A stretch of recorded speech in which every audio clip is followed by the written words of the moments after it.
2.7 ታይስ ዛት ኮኔክት ማሬጅ ፋሚሊ ኤንድ ኪንሺፕ። በዚህ ስር የምንመለከተው እንግዲህ አንድ ማህበረሰብ እርስ በራሱ ተሳስሮ የሚኖርበት የተለያዩ ተቋማት አሉት። ለምሳሌ ጋብቻ ሊሆን ይችላል፣ ቤተሰብ ሊሆን ይችላል፣ እንዲሁም ደግሞ ዝምድናዎች ሊኖሩ ይችላሉ። እያንዳንዱ ማህበረሰብ እንግዲህ እነዚህን ተቀብሏል። ስለዚህ እርስ በራሱ አንዱ ሌላውን የሚያከብርበት፣ ህጎችን የሚጠብቅበት ባህሎችን አዘጋጅተዋል ማለት ነው። እነዚህ ነው የምንመለከተው በዚህ ክፍል ስር። የመጀመሪያው 2.7.1 ማሬጅ ነው። እያንዳንዱ ማህበረሰብ ለጋብቻ ትልቅ ቦታ ሰጥቷል፣ ወይም ጋብቻ ትልቅ እውቅና ያለው ነው። ጋብቻ ስንል እንግዲህ የተለያዩ በግለሰብ ደረጃ የሚኖሩ ሰዎች ወደ ሁለትነት፣ ወደ ፋሚሊነት፣ ቤተሰብ ወደ መመስረት የሚመጡበት ነው። አንትሮፖሎጂስቶች ጋብቻ ሁሉም ቦታ ያለ ነው ወይስ አይደለም የሚል የተለያዩ ውይይቶችን አድርገዋል፣ ወይም ደግሞ የተለያዩ ክርክሮችን አድርገዋል። ጋብቻ የምንለው ነገር ወጥ የሆነ ዴፊኒሽን የለውም። አንዱ ማህበረሰብ ከሌላው ሊለያይ ይችላል። አብዛኛው ማህበረሰብ ግን ጋብቻን የተቀበለ ነው። ናያር የሚባለው ደቡባዊ ህንድ ውስጥ የሚኖሩ ማህበረሰቦች ከምናውቀው የተለየ የጋብቻ አፈጻጸም ነው ያላቸው። እነዚህ ማህበረሰቦች ለአንድ ቀን ይጋባሉ። ከዛ በኋላ ግን አይገናኙም። ወንዱ ሴቷን ድጋፍ አያደርግላትም፣ አይተባበራትም። ስለዚህ ጋብቻ የሚለው ነገር እነዚህ ማህበረሰብ ውስጥ እኛ ጋር ካለን በጣም የተለየ ነው፣ ወይም አብዛኛው ማህበረሰብ ጋር ካለው በጣም የተለየ ነው ማለት ነው። ቋሚ የሆነ ትብብር፣ ቋሚ የሆነ ኢኮኖሚ ድጋፍ፣ ቋሚ የሆነ ሴክሹዋል ኢንተርኮርስ እና ኮሃቢቴሽን ወይም ደግሞ አብሮ የመተኛት የመሳሰሉት የታወቀ ህግ የላቸው። 2.7.1 ሩልስ ኦፍ ማሬጅ የጋብቻ ህጎች ምንድን ናቸው የሚሉትን ደግሞ በዚህ ስር እንመለከታለን። ጋብቻ እንግዲህ ህግ አለው። በዚህ ህግ መሰረት ነው እንግዲህ ተጋቢዎች የሚኖሩት። እንግዲህ አንድ ጋብቻ ነው የሚባለው በሁለት ሰዎች መካከል ተፈቃቅሮ የሚጋቡት ነው። ስለዚህ የሚፈቅደው አለ፣ የማይፈቅደው አለ። ይሄ የማይፈቅደው ፕሮሂቢቴሽን የሚባለው ለምሳሌ አንድ ሰው ማንን ነው ማግባት የሌለበት የሚለውን ያሳየናል። ይሄ ደግሞ ኢንሴስት ታቡ ይባላል። ኢንሴስት ታቡ ማለት አንድ ሰው ማግባት የሌለበት ማንን ነው የሚለውን የሚያሳይ ነው። ይሄ ደግሞ ሁሉም ማህበረሰብ ወይም ደግሞ ጋብቻን የተቀበለ ሁሉም ማህበረሰብ ውስጥ ያለ ህግ ነው። ስለዚህ አንድ ሰው እህቱን ወይ ወንድሙን አያገባም። ይህ ሁሉም ጋር ያለ ህግ ነው ማለት ነው። ወይም አንድ ሰው አባቱ ጋር ወይ እናቱ ጋር አይጋባም ማለት ነው። ይሄ ሁሉም ጋር ያለ ህግ ነው። ስለዚህ ይህ ምን ይባላል? ኢንሴስት ታቡ ይባላል ማለት ነው። ወይም የጋብቻ ህግ የከለከለው ባህል ማለት ነው። ኢንሴስት ታቡን ብሬክ ያደረገ ወይ ደግሞ አንድ ሰው ከኒውክሊየር ፋሚሊው ከእናት ከአባት ከእህት ከወንድም ጋር መጋባትን እንደ ነውር ይቆጠራል። ይህን የሰበረ ግን የተለያዩ ማህበረሰቦች እናገኛለን። ለምሳሌ የግብፅ ንጉሳዊ ቤተሰቦች ኢንካስና ሀዊያን የተባሉ ደግሞ አሜሪካ ውስጥ የሚኖሩ ቤተሰቦች ልጆቻቸውን እርስ በርስ ያጋባሉ። ይህም ሃይማኖትና ፖለቲካ ምክንያት አላቸው። ከሃይማኖት አንጻር ሃይማኖታቸው ስለሚፈቅድ ነው። ከፖለቲካ አንጻር ደግሞ ስልጣኑ በጋብቻ ምክንያት ከነሱ እንዳይወጣ በማድረግ ነው። ስለዚህ ይሄ ምንድነው? ኢንሴስት ታቡን የሰበረ ነው ማለት ነው። ማሬጅ ምንድነው? ጋብቻ ምንድነው የሚለውን ዴፊኒሽን ስናይ፣ ስለዚህ ጋብቻ ማለት ህጋዊ በሆነ መንገድ ወንድና ሴት ማህበር የሚመሰረቱበት ነው። ይሄ ደግሞ ማህበረሰብ በቀጣይነት እንደሚኖር ዘላቂ የሆነ ዋስትና የሚሰጥ ነው ማለት ነው። 2.7.1.2 ሜት ሴሌክሽን የሚባለው አንድ ሰው ማን ነው ማግባት የሚችለው ማንን ይመርጣል የሚለውን የሚያይ ነው። በዚህ ውስጥ እንግዲህ የምናገኘው አንድ ሰው እንደፈለገ ስለወደደ ብሎ ማንንም አያገባም። ስለዚህ ህግ አለው ማለት ነው ማንን ያገባል የሚለው። የመጀመሪያው ኤግዞጋሚ የሚባለው ነው። ኤግዞጋሚ የሚባለው አንድ ሰው እዛ ማህበረሰብ ውስጥ ካሉት ውጪ ማግባት ነው ያለበት እንጂ እዛ ውስጥ ያሉትን ማግባት የሚከለክል ነው። አንድ ሰው ከራሱ ቤተሰብ ጋራ ወይም ደግሞ ከራሱ ግሩፕ ጋር እንዳይገባ የሚያደርገው ኢንሴስት ይባላል ብለናል። አሁን ከዚህ ግሩፕ ጋር መጋባት እንግዲህ እንደ ኃጢአት ይቆጠራል ወይ ደግሞ እንደ ነውር ይቆጠራል በተለያዩ ማህበረሰቦች። ስለዚህ ኢንሴስት ወይ ደግሞ ኤግዞጋሚ ለምንድን ነው ተቀባይነት ያገኘው? አንድ ሰው የራሱን ግሩፕ ወይም የራሱን ቤተሰብ መጋባት ትክክል አይደለም የሚለው ለምንድን ነው ተቀባይነት ያገኘው የሚለው የተለያዩ ምክንያቶች አሉ። የመጀመሪያው አንድ ሰው ከራሱ ግሩፕ ጋር መጋባት ከወንድምና ከእህት ጋር እንደ መጋባት ነው ብሎ ስለሚቆጠር ነው። ሌላኛው ደግሞ ከራሱ ግሩፕ ጋር መጋባት አትራክሽን ይቀንሳል። ወይም ደግሞ አንድ ሰው ለምሳሌ ወንድና ሴት እዛ ግሩፕ ውስጥ እዛ ቤተሰብ ውስጥ ካሉ እህቱን ወይ ወንድሙን አትራክት ማድረግ አይችሉም ወይ ደግሞ መሳብ አይችሉም። ስለዚህ ቤተሰብ ውስጥ ያለ ማንኛውም አባል እንደዚሁ ስለሆነ እንደዚሁ ሊስባቸው አይችልም ወይም በተለያየ ፍላጎት ውስጥ ሊያስገባቸው አይችልም ማለት ነው። ሶስተኛው ከሌላ አካባቢ የሚጋቡ ሰዎች ብዙ ጊዜ እርስ በርሳቸው ይበልጡኑ ትልቅ ፍቅር፣ ትልቅ ወዳጅነት ሊኖራቸው ይችላል ተብሎ ስለሚታሰብ ነው። አራተኛው ደግሞ አዳፕቲቭ ቫልዩ አለው። አዳፕቲቭ ቫልዩ አለው ስንል ኤግዞጋሚ ከምን አንጻር ነው? አንድ ማህበረሰብ ልጁን ከሌላ ጋር ከእሱ ጋር ከሆነ ሳይሆን ከሌላ ማህበረሰብ ጋር እንዲጋባ ሲያደርግ እነዛን ባህል ወደ እሱ እያመጣ ነው ማለት ነው። እነዛ ሰዎችን የራሱ ቤተሰብ እያደረገ ነው። ይህ ምንድነው? የሆነ ችግር ቢደርስበት እንኳን ወደዛ ሄዶ ይጠለላል። እነዛም ችግር ሊመጣባቸው ወደዚህ ይመጣሉ ማለት ነው። ስለዚህ ምንድነው? ከራሱ ግሩፕ ከራሱ ቤተሰብ ውጭ የሆነ መጋባትን ተቀባይነት እንዲኖር ያደርጋል ማለት ነው። ቢ ኢንዶጋሚ ከኤክሶጋሚ ተቃራኒ ነው። ኢንዶጋሚ ምንድነው የሚለው? አንድ ሰው መጋባት ያለበት ቤተሰብ ውስጥ ካሉ ከቤተሰብ አባላት ጋር ነው። እንጂ ከውጭ አይደለም ነው። አሚሽ የሚባል ማህበረሰብ፣ ሞርሞንስ የሚባል፣ ካቶሊክ እና ጂውሾች ይህን ባህል የሚከተሉ ናቸው ወይም ይህን ህግ የሚከተሉ ናቸው። ህንድ ውስጥ፣ ኔፓል ውስጥ የተለያዩ ብሔረሰቦች ይህንን ባህል ይከተላሉ ወይም ይህን ህግ ይከተላሉ። ስለዚህ አንድ ሰው መጋባት ያለበት እዛ ውስጥ ካሉ ቤተሰብ ውስጥ ካሉ አባላት ነው እንጂ ውጭ አይደለም የሚል ነው። የተጻፈ ህግ ባይኖርም ብዙ ማህበረሰቦች ይህንን ይከተላሉ። ሲ ፕሬፈረንሻል ካውዚን ማሪጅ። ፕሬፈረንሻል ካውዚን ማሪጅ ብዙ ዓለም ላይ ተቀባይነት ያለው ነው። ይህም በሁለት ፎርም የሚገለጽ ነው። ክሮስ ካውዚን የሚባል አለ። ፕሬፈረንሻል ካውዚን ማሪጅ የሚባለው የአክስት ልጆች አጎት ልጆች የሚጋቡበት ነው። ስለዚህ በሁለት መንገድ ይገኛል። አንደኛው ክሮስ ካውዚንስ የሚባለው ነው። ክሮስ ካውዚን የሚባለው የእናት የወንድም ልጆች እንዲሁም የአባት የእህት ልጆች የሚጋቡበት ነው። ሌላኛው ፓራለል ካውዚን የሚባለው ነው። ፓራለል ካውዚን የሚባለው ደግሞ የእናት የእህት ልጆች የአባት የወንድም ልጆች የሚጋቡበት ነው። ይሄኛው ከመጀመሪያው ይልቅ ወይም ደግሞ ክሮስ ካውዚን ካልነው ይልቅ ብዙ ያልተለመደ ነው። ይሁንና የፕሬፈረንሻል ካውዚን ማሪጅ የአንድ ቤተሰብ ንብረት ወደ ሌላ ማህበረሰብ ወይም ወደ ሌላ ቤተሰብ እንዳይሸሽ የሚከለክል ነው። ዲ ዘላቨራቴ ኤንድ ሶራቴ። በዚህ ማህበረሰባዊ ህግ ውስጥ የምናገኘው ደግሞ አንድ ሰው ማንን ያገባል የሚለውን የሚመርጠው ማህበረሰቡ በወሰነለት ህግ ነው። ይህም ደግሞ የሚሆነው አንድ ሰው ከሞተ በኋላ ሟችን ማን ያገባታል የሚለውን የሚወስን በሁለት ከፍለን ያለን። የመጀመሪያው ለቨራቴ የሚባለው ነው። ለቨራቴ የሚባለው ምንድነው? ባል ከሞተ ሚስቱን ማን ያገባታል የሚለውን የሚወስን። ባልየው ከሞተ ስለዚህ ሚስቱን የሚያገባት የእሱ ወንድም ነው። ምናልባት ወንድም ከሌለው ደግሞ ቤተሰብ የሆነ ሰው ሚስቱን ሊያገባት ይገባል ነው። ሶራቴ የሚባለው ደግሞ ምንድነው? ሚስትየው ከሞተችሳ ሚስትየው ከሞተች ደግሞ ባልየው የሚስቱን እህት ያገባል ወይ ደግሞ ሚስትየው እህት ከሌላት እነሱ ቤተሰብ ውስጥ ያለችዋን አንዷን ያገባል በምትክነት። ምናልባት የወንድሟንም ልጅ ሊሆን ይችላል። 2.7.1.3 ነምበር ኦፍ ሰፖዝስ። ቀደም ሲል አንድ ሰው ማንን ያገባል የሚለውን አይተናል። በዚህ ስር ደግሞ አንድ ሰው ምን ያህል ያገባል የሚለውን እናያለን። የተለያዩ ህጎች አሉ እንደ ማህበረሰቡ። የመጀመሪያው ሞኖጋሚ የሚባለው ነው። ሞኖጋሚ ማለት አንድ ሰው አንድ ባል ወይም አንድ ሚስት ሲያገባ ነው። ፖሊጋሚ የሚባል ደግሞ አለ። ፖሊጋሚ የሚባለው አንድ ሰው ብዙ ሚስት ሲያገባ ወይም አንዲት ሴት ብዙ ባል ስታገባ ነው።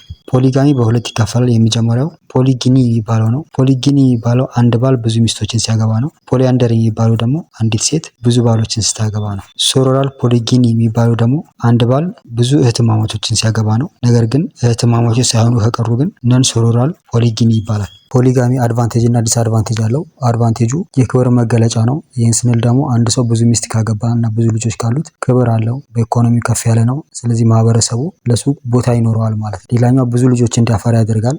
ብዙ ልጆች ካሉት ደግሞ አንድ ሰው የወደፊት ባለሀብት እንዲሁም ደግሞ የፖለቲካ ተጽዕኖ ፈጣሪም እንዲሆን ያደርገዋል ማለት ነው። ሌላ የኢኮኖሚክ አድቫንቴጁን ስንመለከት ጠንካራ ሰራተኛ እንዲሆን ያደርገዋል። ምክንያቱም አንድ ሰው ጠንክሮ ሀብት ካላፈራ በቀር ጥሎሽ ጥሎ ሚስቶችን ሊያገባ አይችልም። ድሮባክስ ወይም ደግሞ ደካማ ጎኖቹ ምንድን ናቸው? ፖሊጋሚ ቅናትን ያመጣል። ቅናት ስንል እንግዲህ አንድ ሰው ብዙ ሚስቶች ካሉት እነዚህ ሚስቶቹ ሁሉም ለኔ ስለሚሉት በመካከላቸው ቅናትን ይፈጥራል። 2.7.1.4 ኢኮኖሚክ ኮንሲደሬሽን ኦፍ ማሪጅ። በጋብቻ ጊዜ የተለያዩ የኢኮኖሚ ውሎች አሉ። እነዚህ እንመለከታለን። ጋብቻ እንግዲህ በሁለት ሰዎች መካከል በአግቢውና ተገቢው መካከል የሚደረግ ስምምነት አለ። ከዚህም በተጨማሪ ደግሞ ቤተሰቦችም ውል ያስራሉ ወይም ደግሞ የሚተማመኑት ወይ ደግሞ ቃል የሚገባቡት ነገር አለ። እነዚህ የቃል መገባበቶችና የተለያዩ ውሎች መብትን የሚሰጥ ነው። መስጠትና መቀበል ላይ የተመሰረተ ነው ማለት ነው። ስለዚህ የተለያዩ መብቶችን ያጎነጽፋል የጋብቻ የኢኮኖሚ ኮንሲደሬሽን። ከነዚህ መካከል አንደኛው ራይት ኦፍ ሴክሹዋል አክሰስ ወይ አብሮ መተኛትን፣ ልጅ የማፍራትን፣ አንዱ ያፈራውን ሀብት ሌላው የመጠቀምን የመሳሰሉትን። ይህ ደግሞ የሚከሰተው በጋብቻ ጊዜና ከጋብቻ በኋላ ነው። ስለዚህ አንድ ሰው ሲያገባ ውል አለው። ውሉ ምንድነው? ለሚያገባው ሰው የሚሰጠውና ከዛ የሚቀበለው በሶስት ይከፈላሉ። የመጀመሪያው ብራይድ ፕራይስ የሚባል ነው። ሁለተኛው ብራይድ ሰርቪስ፣ ሶስተኛው ደግሞ ዳውሪ ይባላል። ብራይድ ፕራይስ ከሚለው እንጀምራለን። ብራይድ ፕራይስ ብራይድ ወልዝ በመባል ይታወቃል። በአማርኛ ደግሞ ጥሎሽ ይባላል። ብራይድ ፕራይስ ወይም ጥሎሽ የሚሰጠው በጋብቻ ጊዜ ነው። ወንዱ ለሴቷ የሚሰጠው ስጦታ ነው። አብዛኛውን የአፍሪካ ማህበረሰብ ወደ 82% የሚሆነው ብራይድ ፕራይስ ይቀበላል ወይም ደግሞ ጥሎሽን ይቀበላል። ብዙ ጠቀሜታዎች አሉት። ከነዚህ ጠቀሜታዎች መካከል የመጀመሪያው ሴኩሪቲ ወይም ደግሞ ኢንሹራንስ ነው የሚሆነው። ይህም ማለት ምን ማለት ነው? ባልየው እንደሚንከባከባት ለማሳየት የሚሰጥ ስጦታ ነው ማለት ነው። ሁለተኛው በተጋቢዎች መካከል ፍችን ይቀንሳል። ሶስተኛው ካሳ ነው። ካሳ ነው ስንል አንዲት ሴት ቤተሰቧ ውስጥ በምትቆይበት ጊዜ ልትሰጥ የምትችለው የኢኮኖሚ ግልጋሎትን መሰረት አድርጎ ወይም ታስቦ የሚቀበሉት ነው። ስለዚህ ሌላ ቦታ ስትሄድ የምታጎለው ቦታ ላይ የሚካስ ነው ማለት ነው። የመጨረሻው ደግሞ በሁለት ቤተሰቦች መካከል ውህደትን ወይም ደግሞ ህብረትን ለመፍጠር ነው። ሁለተኛው ብራይድ ሰርቪስ ነው። ብራይድ ሰርቪስ የምንለው ሙሽራው ለሙሽሪት ቤተሰብ የሚያገለግለው ነው። በብሉይ ኪዳን ውስጥ ያዕቆብ ርብቃንና ሳራ ለማግባት ለእያንዳንዳቸው 77 ዓመት ለአማቹ ቤት አገልግሏል። አሁን ባለንበት ዘመን ደግሞ ያኖ ማሞ የሚባሉ ማህበረሰቦች በቬኔዙዌላ ቆላማ አካባቢ የሚኖሩ ናቸው። እነዚህ አንድ ሰው ማግባት ሲፈልግ እንዲህ የዛን የሚያገባውን ሰው ወይም የአማቹን ቤተሰብ ያገለግላል። ሶስተኛው ዳውሪ ነው። ዳውሪ ደግሞ በተቃራኒው ሙሽሪት ለሙሽራው የምትሰጠው ገንዘብና የተለያዩ ቁሳቁሶችን ይመለከታል። 2.7.1.5 ፖስት ማሪታል ሬዚደንስ። ፖስት ማሪታል ሬዚደንስ ሩል የሚባል ደግሞ አለ። ይህ ደግሞ ተጋቢዎቹ የት ነው የሚኖሩት የሚለውን የሚወስን ነው። የተለያዩ ህጎች አሉ። የመጀመሪያው ፓትሪሎካል ሬዚደንስ የሚባለው ነው። ፓትሪሎካል ሬዚደንስ የሚባለው ተጋቢዎቹ ከሙሽራው አባት ከሚኖርበት አካባቢ ሲኖሩ ነው። ማትሪሎካል ሬዚደንስ የሚባለው ደግሞ ተጋቢዎቹ የሙሽሪት ቤተሰብ የሚኖሩበት አካባቢ ሲኖር ነው። አቡንኩሎካል ሬዚደንስ የሚባለው ደግሞ ተጋቢዎቹ ከሙሽራው እናት ወንድም አካባቢ ሲኖሩ ነው። አምቢሎካል ኦር ባይሎካል ሬዚደንስ የሚባለው ነው። ይህ ደግሞ ተጋቢዎቹ የፈለጉበት ቤተሰብ አንደኛውን መርጠው የሚኖሩበት ነው። የመጨረሻው ኒዮሎካል ሬዚደንስ የሚባለው ነው። ኒዮሎካል ሬዚደንስ የሚባለው ህግ ደግሞ ተጋቢዎቹ ከቤተሰቦቻቸው ውጪ ሌላ ቦታ መርጠው ሲኖሩ ወይም እንዲኖር የሚፈቅድ ነው። 2.7.2 ፋሚሊ። ፋሚሊ የምንለው እንግዲህ የእያንዳንዱ ማህበረሰብ መሰረት ነው። ያለ ቤተሰብ ማህበረሰብ የለም። ፋሚሊ የምንለው ደግሞ ዩኒቨርሳል ነው። እንደ ተቋም ሁሉም ማህበረሰብ ውስጥ የሚገኝ ነው። ይህ ደግሞ ቋሚና ተስፋፍቶ የሚገኝ ነው። አንትሮፖሎጂስቶች ቤተሰብን በሁለት ይከፍሉታል። የመጀመሪያው ኒውክሊየር ፋሚሊ፣ ሁለተኛው ደግሞ ኤክስቴንድድ ፋሚሊ ይሉታል። ኒውክሊየር ፋሚሊ የምንለው በባል ሚስትና ልጆች መሰረት ያደረገ ነው። ይህ ደግሞ ራሱን የቻለ እና ነፃና ገለልተኛ ነው ማለት ነው። ይህ ማለት ምንድነው? የራሱን የምግብ ፍላጎት፣ የቤተሰብ አስተዳደር እና የልጆችን የመሳሰሉ ግንኙነቶችን፣ ማህበራዊ ጉዳዮችን ራሱን በራሱ የሚያስተዳድር ነው። ቀደም ብለን ኒዮሎካል ሬዚደንስ ሩል ብለን ያየነው አለ። ኒዮሎካል ሬዚደንስ ሩል ያልነው ምንድነው? ተጋቢዎች ከቤተሰቦቻቸው ውጭ ራቅ ብለው የራሳቸው ኑሮ ይመሰረታሉ ነው። ስለዚህ የዚህ አይነት ህግ ያላቸው ቤተሰቦች ወይም ደግሞ የዚህ አይነት ህግ ያላቸው ማህበረሰቦች ልጆቻቸው እነሱን የመንከባከብ ግዴታ የለባቸውም። እንዲሁም ደግሞ ልጆቻቸውን ይህኛውን አግቡ ያን አታግቡ ብሎ እነሱን የማያስገድዷቸው ማለት ነው። ሁለተኛው ኤክስቴንድድ ፋሚሊ ነው። ኤክስቴንድድ ፋሚሊ የምንለው የደም መሰረት ወይ ደግሞ የስጋ መሰረት ላይ የተደረገ ቤተሰባዊነት ነው። ይህ የምንለው ምንድነው? ለምሳሌ አባትና እናት ያገቡ ልጆቻቸው ከእነሱ ጋር አብረው የሚኖሩ ከሆነ ይህ ኤክስቴንድድ ፋሚሊ ይባላል። ፓትሪሊኒየር ኤክስቴንድድ ፋሚሊ የምንለው አንድ ቤተሰብ ባልና ሚስት ከባል አባት ጋር ሲኖሩ ነው። ስለዚህ በዚህ ጊዜ የተለያዩ ንብረቶች የአባታቸው ነው እንጂ ወይም የባልየው አባት ነው እንጂ የተጋቢዎቹ አይደለም ማለት ነው። የተለያዩ ንብረቶችን የሚቆጣጠረው ደግሞ አባትየው ነው። ስለዚህ ሚስት ማግባት ሳይሆን ሴት ይዞ እንደመምጣት ነው የሚቆጠረው። በዚህ ጊዜ ትልቁ ነገር ባል ለአባቱ እና ለታላቅ ወንድሞቹ የሚያደርገው ክብር ነው እንጂ የሚያሳየው አክብሮት ነው እንጂ ለሚስትየው የሚሰጠው ክብር የለም ማለት ነው። በዚህ ጊዜ ስለዚህ እያንዳንዱ ስራ፣ ምግብን፣ የተለያዩ ነገሮችን የሚቆጣጠረው አባትየው ወይም ደግሞ አማቿ ነው ማለት ነው። ጂኦግራፊካል ሞቢሊቲ የምንለው ደግሞ ከአንድ ቦታ ወደ ሌላ ቦታ መንቀሳቀስ በኒውክሊየር ፋሚሊ ላይ ነው ያለው። ኒውክሊየር ፋሚሊ የምንለው ምንድነው? ባልና ሚስት ከተጋቡ በኋላ ወደ ተለያየ ቦታ መንቀሳቀስ ይችላሉ። ኤክስቴንድድ ፋሚሊ ከሆነ ግን ባልየውና ሚስትየው ከባል አባት ጋር ስለሚኖሩ ሞቢሊቲ ወይም ጂኦግራፊካል ሞቢሊቲ የለም ማለት ነው። ይህም ደግሞ በአብዛኛው ከግብርና ጋር ይያያዛል። ምክንያቱም ገበሬዎች ናቸው አንድ ቦታ ላይ የሚቀመጡት፣ ልጅ አባትን እያገለገለ እዛ የግብርና ቦታ ላይ እየሰራ የሚቆየው ማለት ነው። 2.7.2.1 ፈንክሽንስ ኦፍ ማሬጅ ኤንድ ፋሚሊ።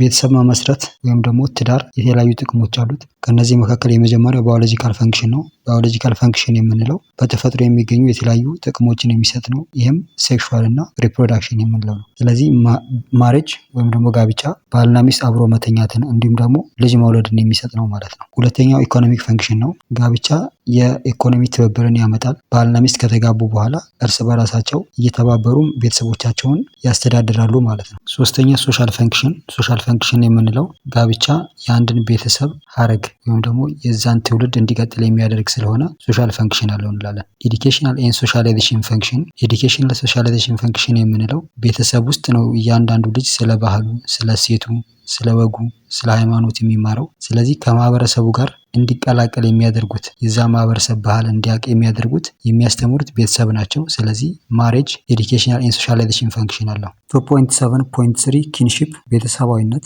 አንትሮፖሎጂስቶች እንግዲህ ኪንሺፕን መሰረታዊ አድርገው ያዩታል። ኪንሺፕ ቤተሰባዊነትን ለማጠናከር የሚረዳ ነው። እያንዳንዱ ሰው እንግዲህ በሁለት አይነት የኒውክሊየር ፋሚሊ ውስጥ ያለፈ ነው። የመጀመሪያው ፋሚሊ ኦፍ ኦሪየንቴሽን ይባላል። ይህ ደግሞ አንድ ሰው እናትና አባት አሉት፣ ከዛ ውስጥ ነው የሚመጣው። ይሄ ፋሚሊ ኦፍ ኦሪየንቴሽን ይባላል። ሁለተኛ ደግሞ ፋሚሊ ኦፍ ፕሮክሬሽን ይባላል። ይህ ደግሞ አንድ ሰው የራሱን ቤተሰብ ሲመሰርት የሚፈጠረው ኪንሺፕ ነው። ስለዚህ ኪንሺፕ የምንለው ነገር ዝም ብሎ የሰዎች ስብስብ አይደለም፣ ነገር ግን ዝምድናን የሚፈጠር እርስ በርሱ የተሳሰረ እርስ በርሱ የሚጠነካከል የሚደጋገፍ ነው ማለት ነው። ደም ላይ የተመሰረተ ቤተሰባዊነት ወይም ዝምድና ኮንሳጊነስ ኪንሺፕ ይባላል። ስለዚህ ኮንሳጊነስ ኪንሺፕ የምንለው ደግሞ ምንድነው ማለት ነው? ደም ላይ መሰረት ያደረገ ቤተሰባዊነት ነው ማለት ነው። ሁለት ሰዎች በህግ ወይም ደግሞ በማህበረሰቡ ባህል መሰረት ሲጋቡ ይህ አይነት ዝምድናዊ ኪንሺፕ ፋይናል ሪሌሽንሺፕ በመባል ይታወቃል። በዚህ መሰረት ደግሞ የሚመጣ ኪንሺፕ ወይም ዝምድና ወይ ቤተሰባዊነት ፋይናል ኪን በመባል ይታወቃል ማለት ነው። ተጋቢዎቹ ምንም አይነት የደም ግንኙነት የሌላቸው ናቸው። 1.7.4 ዲሰንት የምንለው የዘር ሀረግ ማለታችን ነው። ስለዚህ እያንዳንዱ ማህበረሰብ የራሱ ህግ አለው። አንድ ዘር ውስጥ ማን ነው የሚቆጠረው፣ ማን ነው ውስጥ ያለው፣ ማን ነው የሌለው የሚለው ማለት ነው። ስለዚህ ሩል ኦፍ ዲሰንት የሚለው ይህን ይቆጣጠራል ማለት ነው። ስለዚህ ዲሰንት ኪንሺፕ የምንለው አንድ ዘር ውስጥ ያሉ ሰዎች የራሳቸው መብትና ግዴታ አላቸው። ለምሳሌ ማን ነው ውርስ የሚወርሰው የሚለው ሊሆን ይችላል። በዚህ ውስጥ የተለያዩ ህጎች አሉ። አንደኛው ፓትሪሊኒያር ዲሰንት የሚባለው ነው። ፓትሪሊኒያር ዲሰንት የሚባለው ውርስ የሚወርሰው ወይም ደግሞ ዘር የሚቆጠረው በወንዱ መንገድ ብቻ፣ በወንዱ መስመር ብቻ ነው። አንድ ቤተሰብ ወንድና ሴት ሊወልድ ይችላል። ነገር ግን የዛ ቤተሰብ የዘር ሀረግ የሚቆጠረው ወንዶቹ ብቻ ናቸው። ስለዚህ መውረስም የሚችሉት ወንዶቹ ናቸው። ሁለተኛው ማትሪሊኒያር ዲሰንት የሚባለው ነው። ማትሪሊኒያር ዲሰንት የሚባለው ዘር የሚቆጠረው ወይም የዘር ሀረግ የሚቆጠረው በሴት በኩል ነው ማለት ነው። ስለዚህ ሴት ናት የዛን ቤተሰብ ንብረት የምትወርሰው። ሶስተኛው ኮግናቲክ ዲሰንት የሚባለው ነው። ኮግናቲክ ዲሰንት የሚባለው የአንድን ሰውን የዘር ሀረግ የሚቆጥረው ያ ሰው ነው መብቱ ያለው ግለሰቡ ጋር ነው እንጂ በእናቱ በኩል በአባቱ በኩል ተብሎ የተወሰነ አይደለም ማለት ነው። ስለዚህ የዛ ሰው ምርጫ ነው እንጂ ውስን የለውም ወይም ቁርጥ ያለ ዴፊኔሽን ወይም ደግሞ ህግ የለውም።